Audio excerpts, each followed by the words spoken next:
let's go back to the life of the Buddha. And so after 6 years of intense striving and tremendous hardships, and then finally he found his middle way, sat beneath the Bodhi tree, achieved enlightenment. So now all that he could possibly want for himself, the wisdom, the compassion, the inner bliss, equanimity, fearlessness, utter freedom from all suffering. He has achieved this now. He could very easily have just said, so good, and just enjoyed his freedom, enjoyed his enlightenment for the rest of his life. He earned it. It's his. But he didn't. He rested for a while, and then immediately the thought arose, how can I be of benefit to others? Who could get benefit from these teachings? And then he saw the first people to benefit were his 5 companions, with whom he had practiced austerities. So then he took a long walk from Bodh Gaya to Savannath, where his 5 earlier companions had gathered. And then he first turned the wheel of Dharma. So this was for only one reason, and that is compassion. Wanting to free others from suffering, free them from the causes of suffering, irreversibly. So there are many people throughout the world, so many, who can help us a little bit, who can calm some anxiety, help us through some trauma, some neurosis, maybe some psychosis, also physical problems, interpersonal problems, social problems, economic problems. There are many people that can help. This is good. But what did the Buddha offer? Seeing that we're not just in this one life, so enormously important that our existence is not just contained between life and death, but we are here to stay. We are here to stay forever. So how shall we stay forever in reality? Shall we stay forever in suffering and the causes of suffering?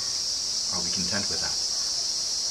Or should we take full advantage of the Buddha's teachings? He said, you're here forever. Why don't you become free forever?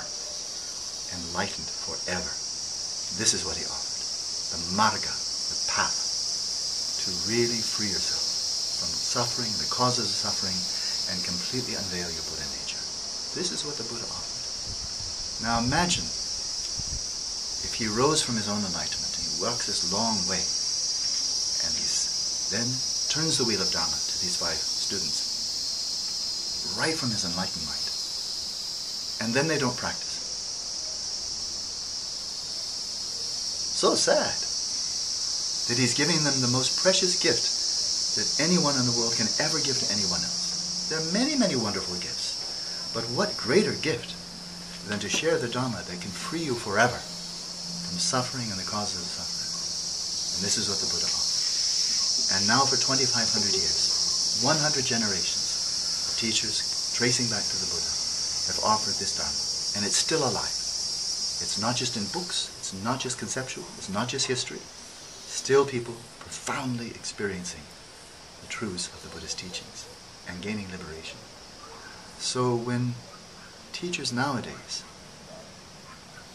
choose to come out of compassion, when it's very easy and there's a tremendous attraction, I know for myself, to stop teaching and just spend time in solitude for a long, long time.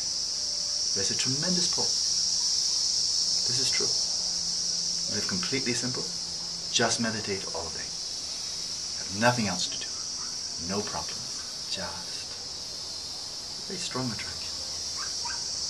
There are many teachers like this. But teachers come out and they share the Dharma, passing on the transmission from their own teachers.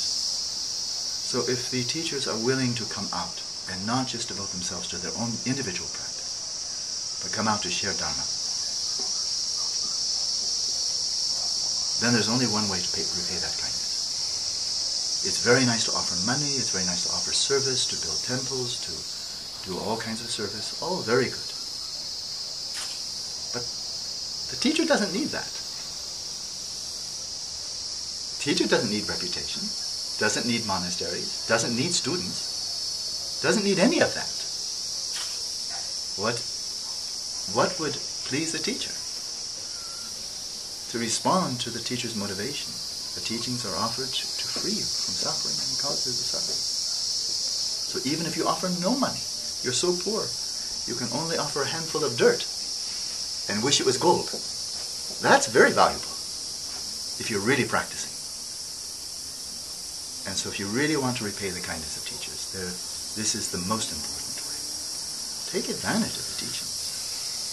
Assimilate them. Embody them. As one great Tibetan teacher said, Domdompa, the principal disciple of Atisha, he said, give up attachment to this life. Attachment to money, to acquisition, to fame, to reputation, to praise, all the mundane concerns. Give up attachment and let your mind become Dharma. So I know I'm a teacher. I know when students of mine contact me and they clearly indicate, clearly express they've been practicing, then my life is meaningful. The time I spend teaching, no regret. They're practicing, they're getting benefit, then good. Then no regret. So this is the way to let Dharma flourish in your own heart, Dharma flourish in your country, and to repay the kindness of the Guru.